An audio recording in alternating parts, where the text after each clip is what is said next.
Spending 24/7 for such a long period of time, even with people who are your family and your friends, they start getting under your skin. So did it happen that the core team sort of had friction between it? What was the atmosphere like backstage? Because you're living in this heightened condition, tense condition. We were all very worried about Anna's health, but also worried about that all these thousands of people, what are they going to get out of it? They're coming with aspirations. They're looking at Anna to say this is going to come through. And it was not only Delhi, the pressure was coming from all parts of India. The core team was very, very democratic, very participatory, and very unanimous in the end. So even if sometimes we should say, all right, should we do this? You had 15 against 2, and those 2 fell in line. So I think that's the way we did. It was very collective, pulling in. You didn't have any fights at the back? We didn't have arguments and fights. No? No.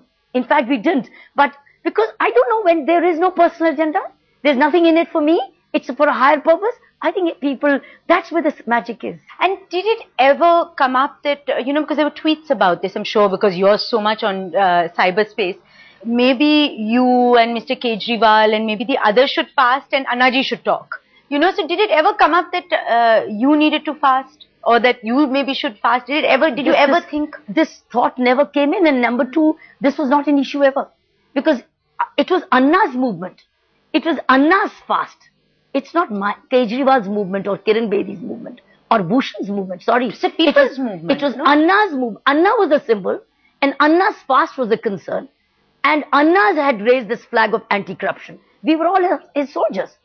Our role was to see his fast reaches the objective and achieves the purpose for which it is. And a lot of the supporters who were there, they sort of thought that if Anna wins and the bill gets passed, that equals end of corruption. But there's one telling tweet. It says, it's from Seek and Save, and he or she says, will the traffic cop on the street stop taking bribes once the bill is passed? So it's a very simplistic approach. Why we come to this stage where nothing moves without corruption? Because the risk is so low. Risk is so low and the rewards are so substantial that people can walk away with thousands of crores and maybe spend even a few days in the prison. Oh, the money's gone overseas. You've got landed property overseas. Your children have studied in best of the colleges. So you reap your rewards. So the risk is so low and the rewards are substantial. With Lokpal, you will have very high risk and the reward will be low. Now that high risk doesn't mean that people stop taking risks. But the risk of getting caught will be very high and the punishment will be a certainty. That's the kind of system which we're trying to create. So in answer to this tweet, you would probably say that yes, it will deter a traffic cop from taking a bribe. It will scare him. He will think twice and he start looking around. Koi dekh to nahi raha, koi camera to nahi hai. Kya main pakadne ke mere kya chances hai? Ye vyakti kaun hai? Kai Anna ki topi to nahi pehen lega. So there will be a higher risk. So the calculation will be stronger. Can you say truly that you have never ever done anything which is corrupt or maybe used your influence wrongfully? Never. Never. I've never abused the law.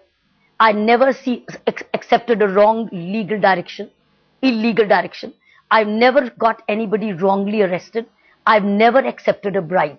And I have been ruthless against those people who were indulging into these matters. I can speak with my clear conscience that I've never fallen a prey to this. I remember in Mizo, let's say if I mention a particular state, or let me not mention it,